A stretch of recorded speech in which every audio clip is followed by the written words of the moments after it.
Cas de conducteur en influence totale. Alors, vous avez V1, A1 et A2, de potentiel V1, V2, de charge Q1, Q2. Donc, celui-là à l'intérieur, il a la charge Q1. Alors, puisqu'il y a influence totale entre A1 et A2, pourquoi? Parce que celui-là est à l'intérieur de l'autre. Donc, toutes les lignes de champ de A1 vont atterrir sur A2.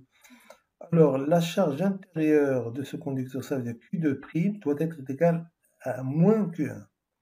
Donc Q2 est égal à Q2' plus Q2 secondes. Parce que ça, c'est à l'intérieur, ça, c'est extérieur. Alors, si le potentiel A2 est égal à 0, ça veut dire que ça est égal à 0. Donc, dans ce cas-là, Q2' est également, c'est influence totale. Q2 secondes égale à 0 parce que c'est branché à la Terre. Donc Q2 est égal à moins Q1.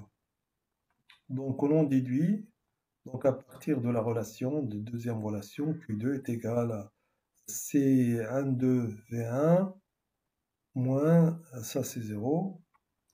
Donc, première relation, vous avez, alors qu'est-ce que nous avons écrit ici? Il en résulte que C11 est égal à moins C12. Pourquoi on a écrit ça? Donc à partir de la première relation, vous avez C11 est égal à Q1 est égal à C1 V1, Q2 est égal à C12 V1 aussi. Puisque celui-là est égal à moins celui-là, ça veut dire ça est égal à moins ça. Voilà, conclusion. Alors, si A1 et A2 sont reliés par un fil conducteur, ça veut dire que les deux éléments A1 et A2 sont de même potentiel. Alors, l'expression est écrite comme ça c'est V1, V1, c'est pour les deux. Pourquoi? Parce qu'ils ont le même potentiel. On peut écrire les relations que 1 est égal à C11 V1 plus C11 plus C21 fois V1. Et deuxième, C12 plus C22 V1 aussi. Hein. Deux conducteurs A et A2 normalement constituent un seul conducteur. Pourquoi ils ont le même potentiel? Alors, se comportent comme un seul. Ça veut dire à l'intérieur, il n'y a pas de charge électrique, il n'y a pas de champ. Ça veut dire Q1 et Q2' sont égales à 0. Il reste seulement Q2 secondes. Q2 est égal à Q2 secondes. Donc Q2' égale à 0. Q1 est égal à 0. Alors si Q1 est égal à 0, ça veut dire que vous avez, donc C1 est égal à moins C de 1. On l'a déjà dit. Et puis vous avez cette relation là. Donc ça c'est Q2 secondes égale à ça. Et cette partie-là, C12, c'est moins C1. Alors on peut déduire que, voilà, ça on l'a déjà dit. Alors là, donc vous avez donc alors Q1 est égal à Q2' est égal à 0, ça on l'a dit. Donc Q2 seconde est égal à Q2. Donc voilà, la capacité de conducteur A1, c'est la capacité extérieure. Donc c'est C'. C', c'est la capacité. Et C', c'est quoi? C'est Q2 sur V1. Et Q2, c'est Q2 secondes sur V1 est égal à, normalement, cette capacité est égale à C de 2 plus C12. C12, normalement, c'est moins C1. Alors, la capacité extérieure, c'est C de 2 moins C1. Donc, à l'intérieur, normalement, il doit y avoir de charge. À l'extérieur, donc la capacité extérieure de ces deux conducteurs qui sont reliés par un fil est égale à C de 2 moins C1. Alors, le condensateur, définition condensateur, c'est quoi? Normalement, un condensateur, c'est un ensemble de deux conducteurs A1 A2 qui sont en influence totale.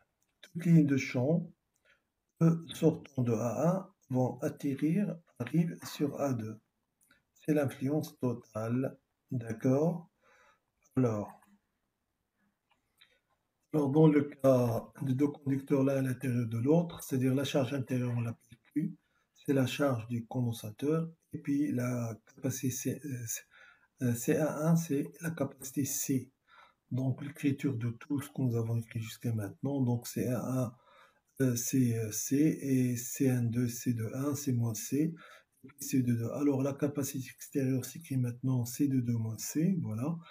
Et puis le reste, et vous avez deux potentiels V1 et V2. Donc la charge intérieure, la charge extérieure en général, elle est négligeable, c'est de prime seconde. Et pour l'association des condensateurs, c'est très intéressant. Quand ils sont normalement euh, euh, reliés en parallèle, on peut ajouter les capacités. Alors, s'ils sont reliés en série, ça veut dire un sur la capacité équivalente série égale un sur C1 plus un sur C2 plus 1. Ce qui est commun ici, normalement, différence potentielle est la même pour l'ensemble des trois, alors que là, ici, normalement, la charge est la même. Ça veut dire la charge de celui-là, quand on a des condensateurs en série, la charge est la même, la charge de celui-là, c'est la même quand les potentiels s'ajoutent, alors que ici c'est le contraire, quand ils sont parallèles, le potentiel est le même pour les trois condensateurs. Par contre, la charge totale, c'est la somme des trois charges, Q1, Q2, Q3. D'accord? Alors, maintenant l'énergie électrique d'un conducteur déjà. Alors, on a déjà parlé de l'énergie de déplacement, c'est le travail. Donc normalement, l'énergie d'un condensateur, d'un conducteur, c'est QA.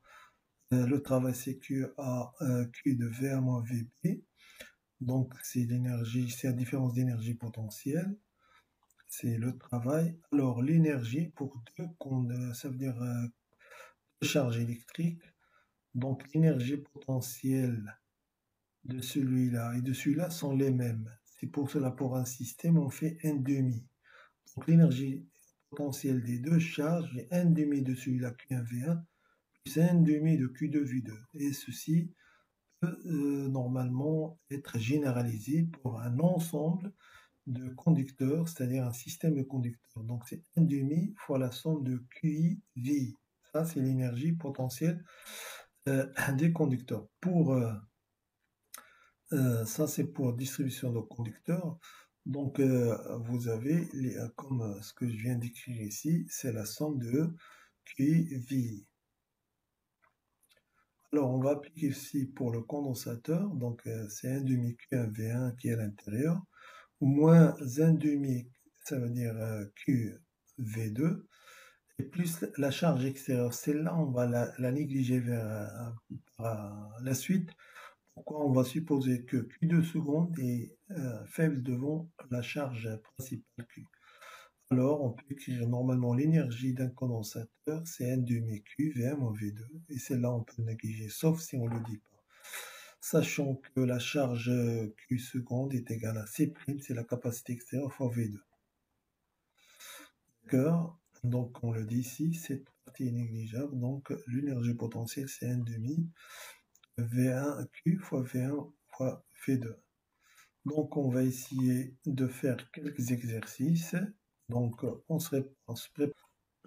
Donc, voilà, première application, premier exercice, c'est de calculer la capacité d'un condensateur cylindrique. Alors, ce condensateur est composé par un cylindre intérieur et un cylindre extérieur. Donc, les caractéristiques, celui qui est à l'intérieur de rayon R1, celui de l'extérieur R2, R2 c'est le rayon intérieur, R3 c'est le rayon extérieur. Alors, on va prendre seulement, ça c'est de longueur L, on peut prendre seulement une partie H sur lequel on va appliquer le théorème de Gauss. Alors, donc on veut calculer normalement le champ entre les deux conducteurs, se forme cylindrique. Alors, on va appliquer le théorème de Gauss.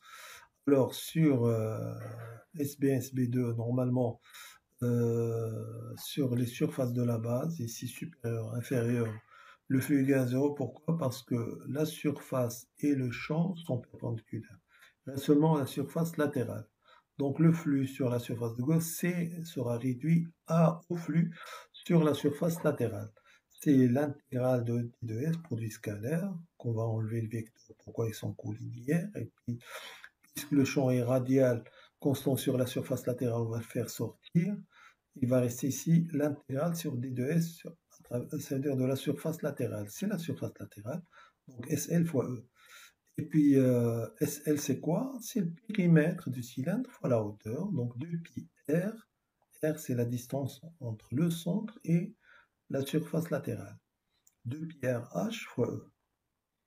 Alors, Ça, c'est le flux, est égal Q intérieur sur epsilon 0. Q intérieur, c'est normalement la charge qui se trouve sur le conducteur intérieur de rayon R1 et de hauteur H.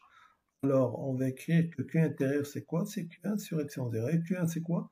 C'est l'intégrale de sigma d de S. C'est sigma constante fois la surface latérale intérieure. Et surface latérale intérieure, il y a 2pi, R1, c'est le rayon intérieur, fois H. Et là, c'est le flux E fois 2pi petit r fois H. On va simplifier par 2pi et H pour retrouver que le champ entre les deux armatures, c'est sigma R1 sur epsilon 0 petit r. Alors, on va calculer maintenant la circulation entre les deux armatures, entre le cylindre intérieur et le cylindre extérieur. Donc, la circulation, c'est l'intégrale de d de C, c'est E d de R. Alors, E d de R, pourquoi? Parce que les deux vecteurs sont collinéaires. Et puisque E, on le connaît, c'est sigma R1 sur epsilon 0 petit r. Vous avez normalement tout ça, c'est constant, sauf d de R sur R. Et le primitif de celui-là, c'est Ln, logarithme népérien. Donc, entre les positions R1 et R2, rayon R1 et R2.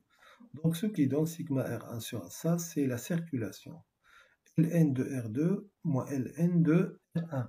Donc, la circulation entre les deux C1, C2, entre les deux armatures intérieures et extérieures, c'est sigma R1 sur epsilon 0, Ln de R2 sur R1. Donc, voilà l'expression de la circulation. Maintenant, calcul de la capacité. Alors, la circulation d du C est égale à moins d de V, ça on connaît. Donc, la circulation, c'est moins d de C1 moins V de C2, V de C1 moins V de C2. Donc, c'est V de C2 moins V de C1. Donc, Ln, ça veut dire la circulation, on l'a déjà calculé, c'est sigma R1 sur epsilon 0, Ln de R2 sur R1 est égal à V de C2 moins V de C1. Alors, normalement, la capacité, la charge est égale à la capacité fois le potentiel. Donc, la charge électrique, donc qu'est-ce que je vais faire sur les deux termes? Je vais multiplier par Q1 et Q1. Je vais inverser les deux. Je vais inverser. Donc, j'inverse ces deux éléments-là, voilà. Je les mets au dénominateur et puis je multiplie par Q1, Q1. Donc, Q1 sur VC2 moins VC1, ça c'est la capacité. Donc, la capacité, c'est ça. Donc, je peux remplacer par Q1 qui est égal à H sur 2pi R1 sigma pour simplifier plus tard. Donc, ce qui donne la capacité est égale à 2pi epsilon 0 H sur Ln de R2 sur R1. Alors, que devient cette expression si R2 moins R1, c'est à peu près égal à 0? Ça veut dire très petit devant R1. Ça veut dire très proche l'une de l'autre. Ça veut dire R2 est égal à R1 plus E. E, c'est infiniment petit. Alors, je vais remplacer R2 par R1 plus E. R2 sur R1, ça veut dire R1 plus E sur R1, c'est 1 plus E sur 1. Ça veut dire 1 plus epsilon. Alors, développement limité de la fonction logarithme, 1 plus x, c'est x moins, etc., etc. Alors, Ln de R2 sur R1, ça veut dire c'est Ln de E sur R1 sur R1, E plus R1 sur R1, c'est Ln de 1 plus E sur R1, c'est E sur R1. Alors, je remplace le Ln de R2 sur R1 par E sur R1. Alors, ce qui donne, voilà, R1, je vais le mettre au numérateur. Alors, la capacité, dans ce cas-là, lorsque les deux armatures sont très proches l'une de l'autre, c'est 2pi c'est en 0, HR1 sur E. Alors, si on veut l'écrire autrement, ça veut dire S1, la surface de l'armature intérieure, c'est 1. Donc, S1 est égal à 2pi R1 fois H. Je vais donc 2pi R1 fois H, ça. Donc, c'est S1 fois epsilon 0 sur E. Voilà. Donc, ça, c'est fin de l'exercice 1. Exercice 2, maintenant, capacité d'un conducteur sphérique. Alors, vous avez deux sphères, l'une à l'intérieur de l'autre. Voilà. sont constitués de cette façon-là. Alors, on veut calculer la capacité de ce condensateur, sachant les caractéristiques de conducteur intérieur de rayon R1. La surface intérieure de conducteur extérieur, c'est R2 et R3. Alors, de la même façon, on va calculer le flux à travers la surface de Gauss pour calculer le champ. Voilà, de la même façon. Voilà. Donc, revoir ce calcul facile de la même façon que tout à l'heure. Alors, définitivement, le flux donne E fois la surface de Gauss, ça veut dire E fois 4pi r carré. Q intérieur, c'est Q1 que nous avons déjà. Sur epsilon 0, c'est Q1 sur 4. Donc, ça, c'est le champ entre les deux. C'est l'expression générale connue. Alors, circulation, on va le calculer de la même façon. E d de R. Alors, ce qui donne normalement, il va me donner cette valeur. Alors, je continue le calcul. Je trouve Q1 sur 4 epsilon 0, R2 moins R1 sur 1 R2. Ça, c'est la circulation. La circulation, normalement, entre les deux conducteurs, c'est moins V2 moins V1. V1 moins V2 est égal à cette circulation. Donc, alors, je peux mettre V1 moins V2 au numérateur, et puis le reste, je vais le mettre de l'autre côté. Ce qui donne Q1 sur V1 moins V2 égale à 4 epsilon 0 R1 fois R2 sur R2 moins R1. C'est la capacité de conducteur cylindrique. Alors, si deux armatures sont très proches l'une de l'autre, ça veut dire R2 est égal à R1 plus E. Alors, on peut remplacer R2, ça veut dire R2 moins R1, ça va donner E. Et la surface de l'armature intérieure, c'est 4pi R au carré, R1 ou la R au carré. Donc 4pi R au carré, voilà, ça c'est S. Donc S epsilon 0 sur E, c'est la capacité sphérique. D'accord? J'ajoute à cela un exercice de rattrapage 2012-2013. Donc vous avez une sphère, voilà, de rayon R1. On vous demande de faire quoi? Alors, dernier exercice d'application, c'est une partie d'exercice de rattrapage 2012-2013. Donc, il faut faire attention. Là, vous avez une sphère densité volumique, charge ρ positif. Alors là, c'est pas un conducteur. Pourquoi? Parce que vous avez une charge volumique. Et les conducteurs ont des charges normalement surfaciques. Alors, on demande de calculer le champ électrique sur tout le point de l'espace. Ça veut dire à l'intérieur comme à l'extérieur. Alors, on commence par l'extérieur, c'est plus facile. On applique bien sûr le théorème de Gauss.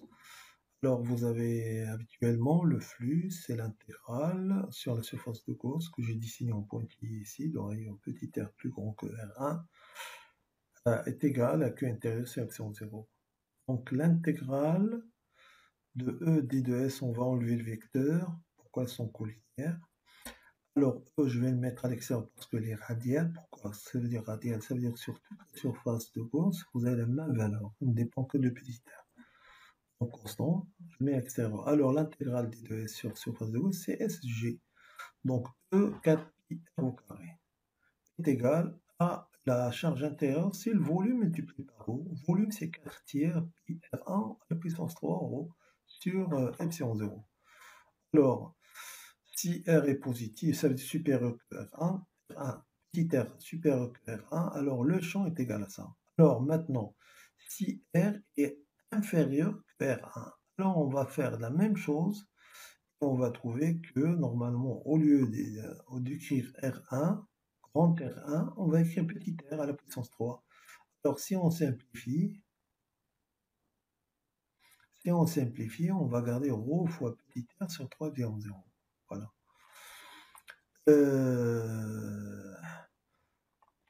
Parce qu'on nous a demandé de calculer le champ et le potentiel. Le champ et puis le potentiel. Alors maintenant, calcul de potentiel, nous avons la relation entre le potentiel et le champ. Vous avez une seule variable, E est égal à moins d de V sur d de R. Donc V est égal à la somme d de R, ça veut dire l'intégrale, c'est moins E d de R. Alors vous allez intégrer cette valeur-là. Alors la partie constante, je vais le mettre à l'extérieur, il va rester moins d de R sur R au carré, donc primitif c'est 1 sur R, plus constante. Il n'y a pas de borne, on ne calcule que le primitif. C'est la raison pour laquelle on ajoute la constante. Si vous aviez des bornes, vous n'auriez pas besoin d'avoir la constante. Puisque le potentiel à l'infini égale à zéro, on suppose que la constante est égale à zéro. Potentiel à l'infini égale à zéro, alors constante égale à zéro, alors le potentiel extérieur est égal à ρ, R à la puissance 3 sur 3 psi epsilon 0 petit r.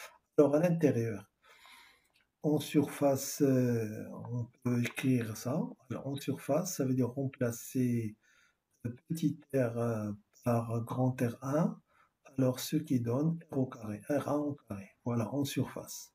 Ça veut dire ça c'est à l'extérieur, ça c'est en surface. On remplace petit r par R1.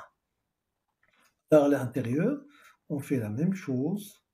Donc E est égal à ça. Vous avez le champ à l'intérieur. Le champ intérieur est égal à ça. Alors je vais remplacer. Donc E est égal à ça. Donc voilà le potentiel. Le potentiel est égal à ça. Donc on fait faire sortir la partie constante avec le signe moins. Et il reste seulement l'intégrale de R d de R. Donc, primitive de celui-là, c'est 1 demi R au carré, plus constante. Pour chercher la constante, maintenant, on connaît le potentiel à la surface.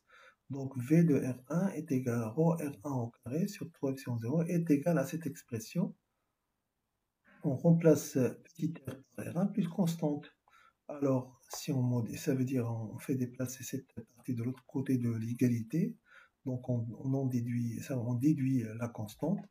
La valeur de la constante, on fait donc la somme ici, etc. On rend le même dénominateur, ce qui donne ρ R1 au carré sur 2 fois epsilon 0.